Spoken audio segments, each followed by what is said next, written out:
bah c'est vous, ah bah bien le bonjour. Alors ça fait très très longtemps qu'on s'est pas vu les amis. Et oui, parce que beaucoup de trucs à faire, beaucoup de trucs à faire. Nouvelle disposition, nouveau bureau, tout ça, ok, bah, tu vois. Mais il y a eu un paquet de trucs que j'ai dû faire. J'ai eu beaucoup de travail, un projet que je vous prépare pour tout le monde, pour toute la communauté Lorcana dans le monde. Je prépare un gros truc. Donc, je vous en parlerai, je pense, très prochainement, mais c'est pour ça que j'ai eu beaucoup moins de temps pour sortir des vidéos. Et puis, de toute façon, il n'y avait pas grand-chose à dire, à part de parler de la méta, mais c'est pareil, je le faisais dans mon coin. C'est le premier set où j'ai pas pu faire de championnat de set, mais ce n'est pas grave, on va se rattraper pour les prochains, et puis voilà, on verra ce que ça donne, et peut-être essayer de le faire en live, tiens. Les championnats de 7 en live, ou en tout cas en rediffusé sur ma chaîne. Ouais, peut-être, pourquoi pas. On verra, on verra. Pour le moment, on va s'attarder à l'île d'Arcasia. D'Arcasia. Et oui, un nouveau set qui nous avait été dévoilé lors des championnats européens, les challenges européens. Il nous avait donné ce truc-là, il nous avait donné ça, et aussi le règne de Jafar, l'autre extension qui vient juste après. Donc, on a eu voilà, le privilège en Europe d'annoncer ça, et aux États-Unis, ils n'ont pas eu grand-chose. Hein. Mais bon, ça, on va voir ça un petit peu après, peut-être. En tout cas, on est là, aujourd'hui, dans cette vidéo, pour parler des annonces qu'il y a eu hier lors du Toy Fair, c'est ça, ouais, le Toy Fair de Londres. Ouais, alors, ils ont dévoilé un petit paquet de trucs qui est, ma foi, très intéressant. Et moi, j'ai très hâte de voir ce set-là. Et puis, voilà, le Q3 voilà, de cette année. Hein. Alors là, ça, c'est peut-être mon set préféré que j'attends avec impatience.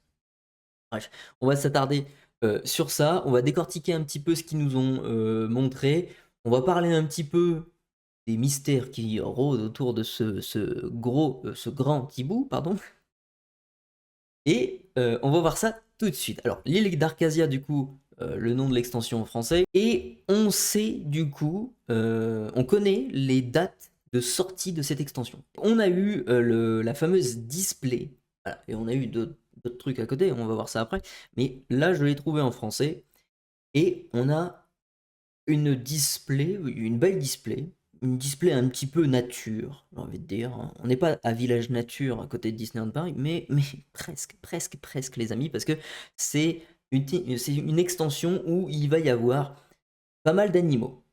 On va voir ça juste après avec la grande illustration qu'ils nous ont montré aussi au Toy Fair. Et c'est vrai que pourquoi pas? Pourquoi pas? Il va y avoir beaucoup d'animaux à quatre pattes. Peut-être qu'il y aura aussi des oiseaux, tout ça. La grande chouette est là aussi, donc bon, voilà. On va voir toutes sortes d'animaux, et ça serait cool d'avoir d'ailleurs Bambi. Parce qu'on n'a jamais encore vu Bambi. Et Dembo, ouais, Dembo c'est pareil. Dembo, on l'a pas vu. Ça serait cool de les découvrir dans cette extension-là. Mais on a quand même deux nouvelles licences déjà hein, connues dans cette extension, à savoir Volt. Donc je me rappelle plus de son nom en français. Le nom du film, Volt, Chien éclair? Je me rappelle plus. C'est vrai que c'est pas l'un des meilleurs films Disney. Désolé pour ceux qui. Hein, mais il est sympa. Moi, j'aime beaucoup le passage avec les pigeons. Pour moi, c'est les meilleurs dans le film. Hein. Un truc intéressant aussi, c'est que là, ici, il y a un parchemin. Il y a un rouleau, enfin, il y a un parchemin là, ici. Et ça, d'ailleurs qui gravite là juste sur le côté également. Ça c'est un truc qui est en lien je crois avec la grande chouette. Et ça peut-être qu'on va le voir juste après, je pense que je vous en parlerai un petit peu plus. Donc du coup, on a les trois boosters comme je vous l'ai dit, voilà. On a encore ce parchemin là, ici, au niveau de Mirabelle. Donc est-ce que Mirabelle va jouer avec le parchemin là et invoquer des trucs, enfin je sais pas. Là ici on peut voir d'ailleurs des petits osios là. Ouais, il y a des petits oiseaux, on dirait des machines, hein, des petites, un petit peu ce que le grand illuminarium fait, hein, l'essence du grand illuminarium, un petit peu machine, un petit peu de technologie, tout ça comme ça. Bah là, ça m'étonnerait que ce soit des vrais piafs, tu vois. Vu la tête qu'il a, lui, sinon c'est des piafs un peu bizarres. Mais bon, on est dans une autre dimension. Voilà, c'est possible. Il y a cette fameuse, ce Volt qui a cette fameuse armure ici, et beaucoup de gens pensent qu'il va y avoir les premières cartes bicolores. Je ne sais pas. Et moi j'espère, j'espère, ça serait cool aussi, mais j'espérais autre chose si c'est ça la nouveauté. Voilà. Les bicolores, ok, mais j'aurais bien voulu un nouveau type de carte. Encore une fois, on ne sait pas ce qu'il va y avoir. Et si c'est les bicolores, c'est quand même bien. Attention. Donc, en tout cas, c'est la rumeur, la plus grosse rumeur qui traîne en ce moment. Et d'ailleurs, on va s'attarder dessus aussi un petit peu après. C'est que c'est pas le seul qui montre qu'il a potentiellement deux couleurs. Parce que là, on voit son collier, c'est les couleurs ambre, hein, clairement. Et par contre, son bras métallique et sa petite chaîne, bon, ça passe encore, mais son bras métallique, ça fait très acier, quoi. On va passer au deck de démarrage. Vous voyez la taille là du truc là. C'est pas simplement un effet, un, un mouvement particulier de Yago dans les airs, parce qu'en fait on voit ici la tour qui est en dessous de lui.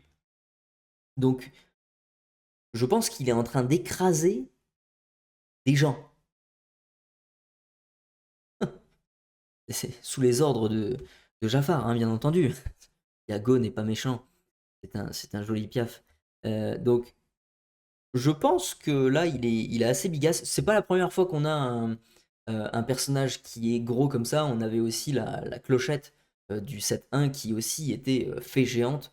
Donc, c'est un Glimmers, tout simplement. C'est pas une version comme dans. Moi, ça me fait penser à Pokémon. Ça, Pokémon, quand t'as les Pokémon qui sont en ultra bigas, on les appelle les VMAX, je crois. Et ben, ça me faisait penser tout de suite à ça. Mais en fait, on a aussi des personnages géants comme ça, comme l'a fait Clochette dans le 7-1. Donc, c'est juste des Glimmers Floatborn. Donc, peut-être que, du coup, Yago serait Floatborn. Ce serait intéressant de voir ça. En tout cas, c'est du acier émeraude. Et là, ici, avec la Belle et la Bête. Hein, ça, c'est pas beau, ça? C'est pas beau, ça, de faire du lore comme ça? Hein, de faire un deck de démarrage avec du lore aussi beau? Alors, je pense que la belle sera bleue. Merci. Je vais mettre mon téléphone sur vibreur parce qu'il commence à me... Voilà. Alors, je disais quoi? Je disais la bête. La bête, bah là, clairement, ça va être une carte rouge, je pense, du coup. Parce que si belle est bleue, et ben, la bête sera rouge. Indéniablement une vérité pure qui s'applique là, parce que t'as pas le choix. Donc du coup, on va voir ce que ça donne, mais ça sera pas. Enfin alors, ça serait bien que les decks de démarrage soient un petit peu mieux construits, qu'il y ait une certaine logique et qu'il y ait vraiment une certaine stratégie beaucoup plus poussée que ce qu'on a pu avoir jusqu'à maintenant avec les decks préconstruits. Je ne vais pas parler de Jafar, mais Jafar, voilà, le mec, il a la couronne d'Exasor hein, ici, hein, comme vous pouvez le voir. Ici, c'était la couronne qu'avait Ursula. Ursula dans le 7-4. On passe au Trove qui est bon, sensiblement la même chose que ce qu'on a vu jusqu'à maintenant. Et puis voilà, il y a un nouveau style hein, depuis le 7-5 ou 6, je sais plus. Où c'est plus le même design que les 7 précédents. Hein. On peut voir quand même des petits animaux, comme vous voyez là ici, là, comme je vous avais dit, avec le petit piaf là, robotique. Et on a aussi les petits insectes. Des petits insectes robotique. Ah, j'aime pas les insectes, moi. Ensuite, on a le coffret cadeau qui est plus petit maintenant. Et ce coffret cadeau-là, moi, je le trouve assez sympathique. À voir maintenant au niveau du prix, mais je pense qu'on tablerait sur du 40 euros. Je pense que ça sera entre 40 et 50 euros. Et là-dedans, vous avez du coup les intercalaires, enfin les dividers ici. Vous avez un booster de chaque set, euh, mais on n'a pas le set 1. Dommage. Et on a la fameuse carte Lilo qui est assez forte, hein, que je joue hein, dans mon Humber Steel. Donc voilà, une chouette idée.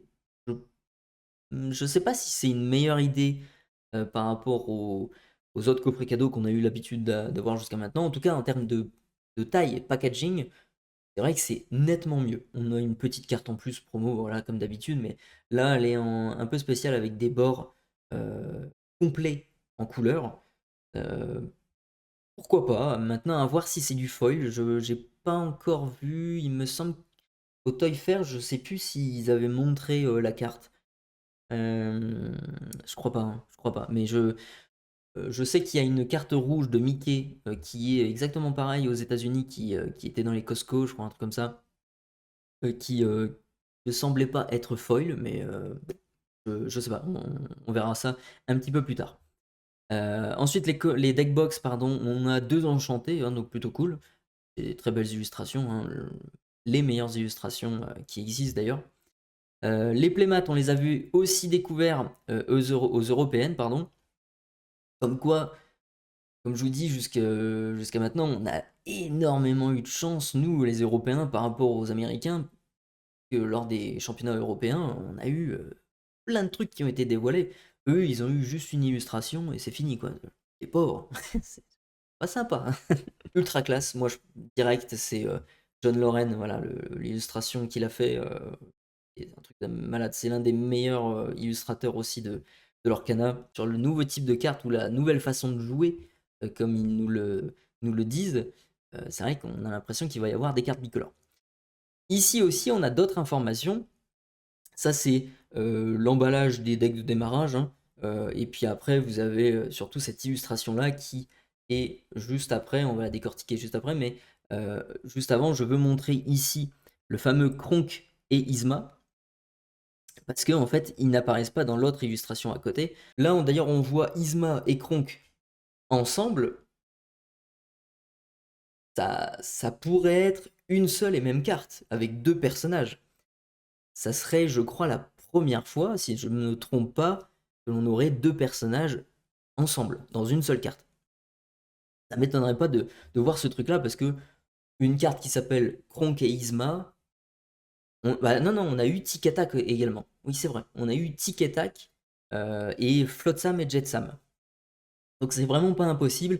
Et l'idée d'avoir deux couleurs sur une seule carte, c'est pas non plus déconnant, parce qu'on aurait Améthyste pour Isma et Kronk, on aurait de l'acier. C'est plausible, c'est plausible. On va s'attaquer à cette illustration avec cette grande chouette qui est Arcasia, je pense, hein. Je pense que c'est son nom, hein, c'est son île. Donc, je ne m'avance pas, d'accord, mais je prends des pincettes, mais il y a fort à parier quand même. D'ailleurs, comme ça, on dirait un peu pas un humain, mais en tout cas un être anthropomorphe, voilà, qui a des jambes et tout ça. Mais je pense pas. Je pense que c'est juste un pupitre avec une belle nappe, et voilà. Euh, Arcasia, on va l'appeler comme ça, hein, la grande chouette, sinon, The Big Hole, elle a des trucs intéressants. Déjà, elle a une genre de crinière, comme un lion. Ça, c'est quand même classe. On voit pas grand chose, hein. Elle a peut-être ses ailes, ça, je sais pas. On sait pas, on voit pas grand chose. Ici, on dirait un rouleau. Voilà. Je pense que c'est l'un des rouleaux que vous voyez passer depuis tout à l'heure. Et puis ici, on a des boules d'énergie, ou des boules, des boules, je sais pas, on avait ça avec les sphères de chaque couleur, hein, sur les sets précédents, si vous vous souvenez, la Fortisphère, la Talisphère, je crois, un truc comme ça. Il y a la grise, je sais plus comment elle s'appelle, enfin bref. On a plusieurs sphères comme ça euh, en carte déjà. Donc, est-ce que c'est ce truc-là? Je ne sais pas. Est-ce que c'est vraiment un truc nouveau? On verra bien. On va commencer à gauche avec Martin et on a Alice juste derrière lui. Est-ce que c'est son Glimmers? Je ne sais pas. Mais en tout cas, ça pourrait être plausible. Et surtout, voilà, est-ce que maintenant, vu que Martin, ses couleurs, c'est le vert et le jaune, est-ce qu'on aurait une Alice verte ou jaune? que je crois que maintenant, jusqu'à maintenant, on n'en avait que en bleu. À voir. On verra bien ce que ça va donner. Ici, on a ce filet d'encre, encore une fois, qui nous pousse à croire au bicolore. C'est-à-dire, on a du vert ici, du jaune ici, du violet ici, peut-être un peu de rouge également. En un seul filet, voire plusieurs couleurs comme ça, c'est quand même un peu bizarre. On le retrouve ici avec, avec la bande à Mulan. On le retrouve avec exactement la même chose, le bleu-violet, le jaune-violet ici, le blanc, donc gris, donc acier, jaune, rouge, je sais pas. C'est intéressant. On va voir ce que ça va donner. Ici, on a du coup La Belle et la Bête, et caché derrière le filet d'encre, on voit quand même Mrs. Potts, là, je sais plus comment elle s'appelle en français, la théière. Et puis on a Big Ben et Lumière. On les voit vraiment, ils vont faire leur apparition aussi dans ce set. On a ici Bucky, gloire à Bucky, voilà, le retour de Bucky. Alors bon, premier Bucky était un peu compliqué, on va pas faire refaire le débat et tout ça, mais effectivement, ça va faire du bien de le revoir un petit peu, ce petit gamin, hein, parce que on l'aimait quand même bien, hein, le professeur de Squeak, voilà, quand même important, important. Ensuite, on a les Dalmatiens juste ici. Voilà, on a un paquet, ça c'est bien, on va avoir. Alors lui, je sais plus comment il s'appelle le papa. Pongo? Pongo, je crois que c'est Pongo. Donc cool aussi, on va avoir ce truc-là. D'ailleurs, on voit des Mickey cachés, je crois, il y en a un ici au niveau des fleurs. On a un aussi au niveau de Big Ben, tout ça. Intéressant. On a derrière eux une sorte de statue ou une grotte de d'Arcasia, ou en tout cas de la Grande Chouette. En dessous, on a du coup la bande à Mulan. Et les amis, le truc que tout le monde demandait, on se disait, ah non, c'est interdit, machin, il y a des histoires de droits d'auteur, etc., qui passent pas, tu vois. Et ben là, le gaillard, il est là, vous voyez, il est là, le mouchou. Il est sur les épaules de Mulan. Donc, est-ce que c'est pas juste, voilà, c'est juste une illustration qui, comme ça, voilà, ils ont fait le petit dessin, machin, ça m'étonnerait. Je pense que Mouchou va apparaître en carte, ou en tout cas en carte duo, peut-être aussi, hein. On peut voir quand même que Mulan, on pourrait avoir, pardon, une Mulan Mouchou. Mulan et Mouchou en une seule et même carte, en deux couleurs, Mouchou en rouge, admettons, et puis ou Mulan en rouge, et puis Mouchou en quelque chose d'autre. Je sais pas. Possible. C'est possible, mais en tout cas, ce qui est très bon signe, c'est de voir que en fait, finalement, cette histoire-là de droit d'auteur, elle est peut-être. Voilà, et que Lorcana a le droit d'utiliser Mouchou. Surprise, surprise, surprise. En tout cas, je suis content. Je suis pas non plus un gros fan du truc, mais du personnage, mais il est quand même assez sympathique, hein, il est assez marrant dans le film, donc pourquoi pas. Et enfin, on a ici trois silhouettes. Voilà. Je sais pas qui c'est.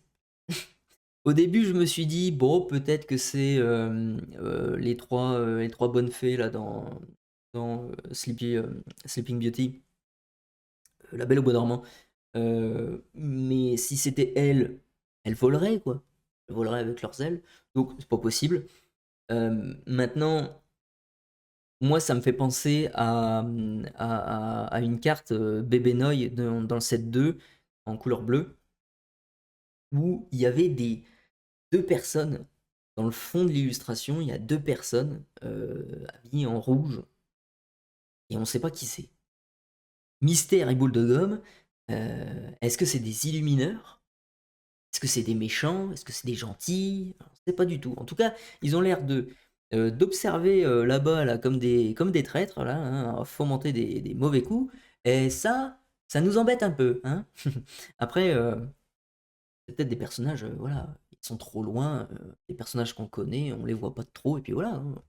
Me fait peut-être des films, mais j'aimerais bien savoir qui c'est, quoi. Et ça serait bien d'avoir cette part de, ah, c'est des méchants, connais pas, c'est des illumineurs. Parce que, encore une fois, je vous rappelle, au niveau du lore, il y a eu cette histoire de grand illuminarium, ben, il n'y avait plus personne, tout le monde a disparu, et puis voilà, a laissé en plan comme ça le grand illuminarium, grosso modo, et c'est là où nos héros, Martin, et puis les deux autres, je sais plus comment ils s'appellent, je sais plus, bref, les deux autres, la fille et l'autre gars, qui sont arrivés dans l'illuminarium, et puis ils ont essayé de chercher à comprendre qu'est-ce qui se passait, le Floatborn, etc. Voilà, vous connaissez toute l'histoire.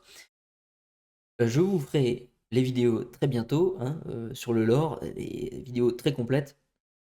Ne vous inquiétez pas, ça arrive, hein. On s'attardera sur ça un petit peu plus tard. Donc, très chouette illustration, je suis très content qu'ils aient montré ça. Peut-être que, sûrement même Arcasia ou la Grande Chouette en tout cas, aura une carte aussi à elle, peut-être même celle-ci, cette illustration-là. On verra. On verra, on verra. Voilà les personnages du coup qu'on pouvait voir. Ouah, je sais pas si je dois mettre la bête de l'autre côté, mais je pense pas. C'est un être humain, le mec, et puis de toute façon, voilà. C'était juste pour vous montrer qu'il y aura du coup des autres personnages animaux qui du coup vont faire leur apparition. Je trouvais ça marrant de séparer les deux. Attention, ne m'attaquez pas, s'il vous plaît. On a ce texte-là qui est sur le site internet de l'Orcana. Apprenez de nouveaux tours sur cette extension. Bienvenue sur l'île d'Arcasia, où nos amis, les animaux, abondent. Donc il va y en avoir pas mal. Avec les petits piafs, mais on dirait des machines, tout ça. Donc, je sais pas si c'est vraiment des animaux, quoi. Bref. Au-delà du casting de créatures câlines se trouve un ancien secret qui n'attend que d'être découvert. Et ce secret-là, je pense que ça a un gros rapport avec le fameux parchemin. Le fameux parchemin qu'on voyait sur les decks de démarrage, ou ici par exemple, ce parchemin-là renferme un secret. Du coup, c'est pour ça qu'ils sont en train de taffer pour découvrir un petit peu ce que c'est. Il n'y a pas grand-chose à dire sur le règne de Jafar, hormis que le règne de Jafar a une date de sortie, pardon, et cette date de sortie, ça sera le 30 mai. Voilà, enfin, on a la date de sortie pour cette extension-là. Et c'est très bien de nous dévoiler les extensions futures comme ça, parce que ça permet de se projeter et de hyper un peu les gens. C'est ce qu'ils font aussi dans Magic, Flesh and Blood pas trop non plus, mais Magic, ils montrent quand même pas mal d'extensions qui vont arriver dans l'année, et regardez ce qui vous attend. Et ça hype les gens à mort. On a aussi cette info-là, avant de voir l'autre extension, qui sortira après le règne de Jafar, qui, voilà. Là, on a ce texte-là qui était sur le site internet, ça couronne son royaume. On sait que le gars, voilà, ça va être lui le patron. Mais, on apprend un petit peu de choses. Jafar s'est emparé de l'île d'Arcasia, donc l'île de la chouette, hein, c'est fini, c'est à lui. Ça veut peut-être dire que du coup, il a battu la grande chouette, ou son nom Arcasia du coup. Donc ça, c'est une bonne info à prendre. Il a corrompu le magnifique havre de paix pour en faire sa forteresse menaçante. Là, c'est pas cool. Ça veut peut-être dire, vu qu'il a corrompu le magnifique havre de paix, peut-être qu'il a transformé aussi les petits insectes et les petits osios en créatures diaboliques. Tu vois, t'imagines le petit Zozio, là, tout gentil qu'on a vu juste avant, il dit piou piou piou piou piou, et bien là, le mec, il va transformer ces petits piafs en faucons ténébreux et vraiment très méchants, très méchants. Et donc, du coup, ils vont s'attaquer aux Illumineurs, aux Glimmers qui va avec, et ça va être la guerre. Et donc, c'est cool. C'est plutôt cool. Son règne pourrait bien être la plus grande menace que l'Orcana ait connue. Alors bon, on verra bien, hein, mais si on dit ça pour tous les méchants, c'est ce serait un petit peu facile. Hein, mais en tout cas, c'est toujours un peu compliqué pour nos amis illumineurs et nous-mêmes. Nous sommes des illumineurs également. Ben, c'est toujours un peu compliqué. Quand t'avais Ursula qui avait pété un boulon, et s'en sortir avec ça. Et puis là maintenant c'est Jafar. Ça c'est sa signature, hein, j'ai envie de te dire. Hein, c'est le gars adore le pouvoir et la cruauté. C'est bien, c'est bien. Peut-être Je sais pas si c'est le méchant le plus méchant de l'univers Disney. En tout cas, ça pourrait être un bon sujet de discussion, un bon sujet de débat, peut-être un jour dans un live. On verra ça plus tard. Enfin, on termine par ce truc-là, qui est la combienième? La neuvième extension de l'Orcana, qui va s'appeler Fabuleux en français. C'est son vrai nom en français. Ça s'appelle Fabuleux. Fabled, pardon, en anglais. Classe. Le nom. Alors, fabuleux, bon, ah, ça fait Frenchy. Moi, je suis pas fan. Moi, j'aurais aimé qu'ils gardent le nom en anglais. Ça passe, quoi. Mais là, ça, c'est mon set favori. S'ils avaient montré ça aux Européennes, ou en tout cas pour les Américains, ça aurait été plutôt cool pour eux. Ça aurait été un truc de malade, quoi. Alors, on peut noter qu'il y a quand même un petit peu un nouveau style visuel, hein. On a toujours cet art nouveau, je crois, ou art déco, je crois que c'est de l'art déco, ce truc-là, ce style graphique, voilà, des années 20. Mais là, on a un autre truc peut-être. On a des autres illustrations comme ça, avec des petits éclats de l'or là comme ça, en décoration, machin. Ça fait un petit peu plus, peut-être pas rococo, loin de là, mais voilà, un petit style un petit peu plus florissant, enfin, chevaleresque, etc. Ça fait un petit peu ça. Conte, etc., quoi. Et c'est un petit peu ce que ça va raconter. Welcome to the story. Ça veut bien dire, voilà, on va parler un petit peu d'histoire, voilà. On va rentrer encore un petit peu plus dans l'histoire de l'Orcana. Peut-être que ça racontera le passé de premiers chapitres, ou le futur, ou le présent. Enfin, on verra bien ce qui va être fait. En tout cas, on voit Mickey et Minnie qui sont dans des tenues voilà, de Moyen Âge, ou en tout cas, c'est de la chevalerie, ça fait très cap et d'épée, ça fait très les Trois Mousquetaires, etc. C'est cet univers-là qui est vraiment classe, avec une patte graphique, avec un Mickey, excusez-moi, ce style ce style visuel de Mickey, l'ancien Mickey avec les yeux noirs comme ça, c'est-à-dire le Mickey des années 20-30. Si je me souviens bien, au niveau de l'animation où il avait juste des yeux noirs, hein, et pareil pour Minnie. C'était les premiers, hein, les premiers cartoons en noir et blanc. C'est des très très bons cartoons, c'est l'histoire de Disney avec un style, voilà, un peu plus coloré avec les tenues, etc. Non, vraiment, ça va être assez cool. Les chevaux, bon, ça c'est un carrousel, hein, mais je pense pas que ça vient d'un film particulier, je pense pas. Donc, à voir. On voit d'ailleurs les colonnes du Grand Illuminarium, pardon, juste derrière, hein. Vous voyez ici, avec la souris, on voit ici aussi, on voit peut-être des marches là, juste derrière. Donc, c'est du coup dans le Grand Illuminarium que ça se passerait. On a ici, peut-être, on peut voir les traits de la couleur ambre aussi.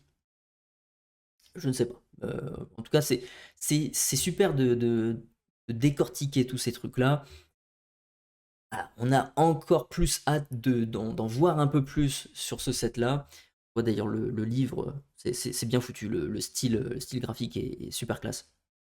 On a très très hâte du coup de découvrir ce nouveau set, et on va se laisser là. C'est une grosse vidéo, hein, quand même, on a beaucoup parlé, mais il y avait beaucoup de choses à dire, hein, sur la décortication de tous ces trucs-là, de tous ces éléments-là, pardon. Donc voilà, dites-moi ce que vous en avez pensé en commentaire. Est-ce que vous aimez ces nouvelles extensions qui arrivent, la prochaine Arcasia? Est-ce que vous avez des théories aussi sur cette grande chouette? Qu'est-ce qui va se passer? Qui est cette grande chouette? Est-ce que c'est un personnage hyper important dans l'histoire de l'Orcana? Bref, dites-moi tout ça en commentaire. Si la vidéo vous a plu également, eh bien n'hésitez pas à lâcher votre meilleur pouce bleu et à vous abonner si ce n'est pas encore déjà fait. On est à peu près à 1570, un truc comme ça, je crois, donc c'est quand même pas mal. Je vous remercie énormément pour votre soutien, et on se retrouve très très vite pour une prochaine vidéo méta cette fois-ci, hein. C'est une vidéo que j'ai préparée depuis longtemps également. J'ai beaucoup travaillé dessus et on va en parler d'ici demain ou après-demain. Je verrai quand est-ce que je vous la sors. En tout cas, on se retrouve dans cette prochaine vidéo très très bientôt. Sur ce, prenez soin de vous et à tantôt.